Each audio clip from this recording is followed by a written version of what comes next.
From Savannah. We're staying at this Ann of the Ann, Savannah. I just got me a cup of coffee.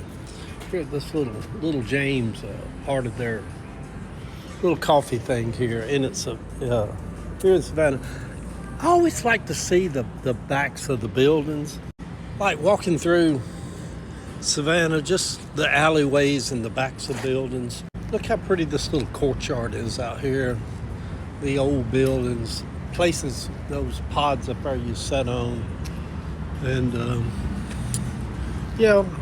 trying to find a place to sit down for a minute to do the morning post. This stoop right here would work, but there is a little courtyard over here at this hotel. See them trees right there? There's a little courthouse right here. I don't know. I think I'm going to sit in this alleyway and just do the morning post.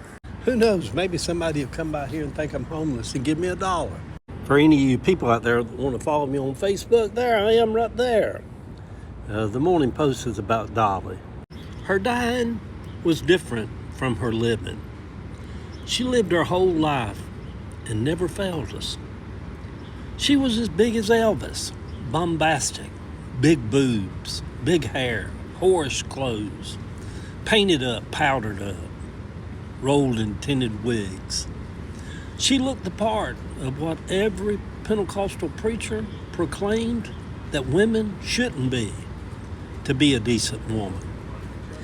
In one of her last interviews last week with People magazine a few days ago, she said she was working on things and had unfinished business. Shouldn't that be the way life should always be? Not enough time, no matter how long we live.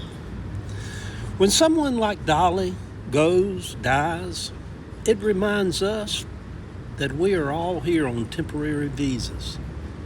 Although she entertained before millions, her funeral will just be small with a small group of her family.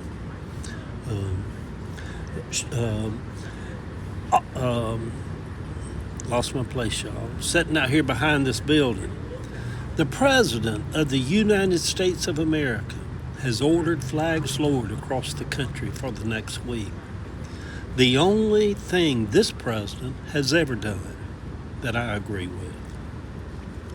Ava and I made our way into Savannah yesterday. I left Atlanta Sunday after going over to a Cabbagetown function Friday night where I saw a lot of pictures of my family from the 70s. That put me in kind of a weird funk. It seemed to almost be gone by the time we left Jekyll. I had finally been able to sit down and do a little writing. Then yesterday, while eating lunch here in Savannah, I got a text that Dolly had died. The funk resurfaced.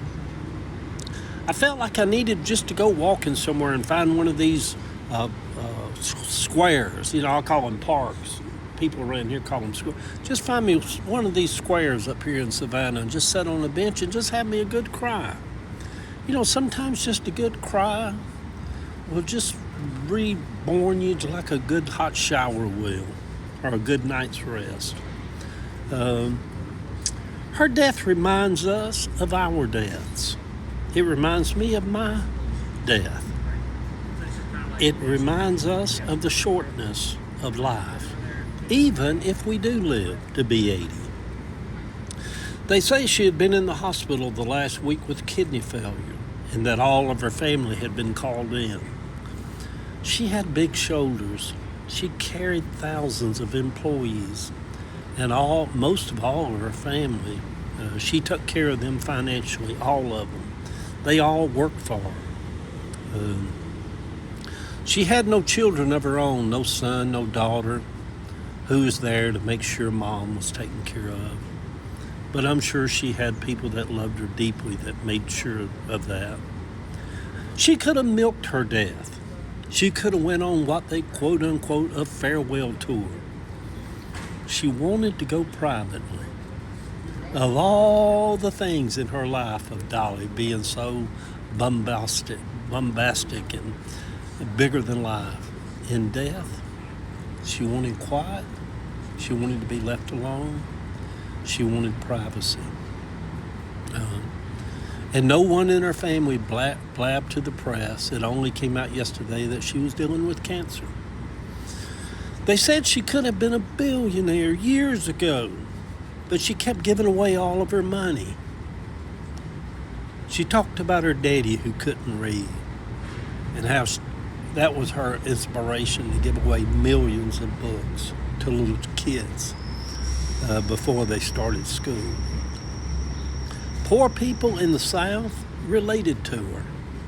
A lot of the people in the South know her being barefoot with tattered clothes. I'd like to get myself a good walk in this morning around the squares of Savannah. It seems it should be an easy thing to process the death of Dolly. It seems harder for me this morning for some reason. Why? I don't know. I think maybe because I was already thinking about my baby brother Joe the last few days after Friday night. Life seems heavy sometimes, don't it, y'all? At other times it just feels light and carefree and flowing and easy. The pondering sometimes can weigh on the soul. I think Dolly knew how much she was loved. She reveled in it. She just wanted all of us to stand outside the room while she went to meet her maker. We all respected that. Good Wednesday morning, sweet people.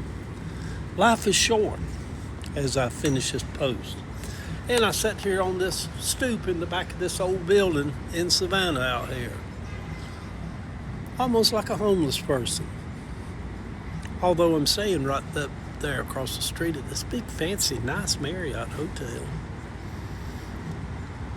That's kind of odd, isn't it? Like yesterday I walked down this alley and there was two homeless people and one of them was asleep on this little stoop right here. You know, you can see the garbage back here. And to be on this side of the alley, I could pass as homeless. And then when I go across to the hotel, I'm up on the 5th floor in a fancy. That's life, isn't it? Kind of from tit to tat, from homeless to not homeless, from young to old. You know, life. I ponder it at this age. Love y'all.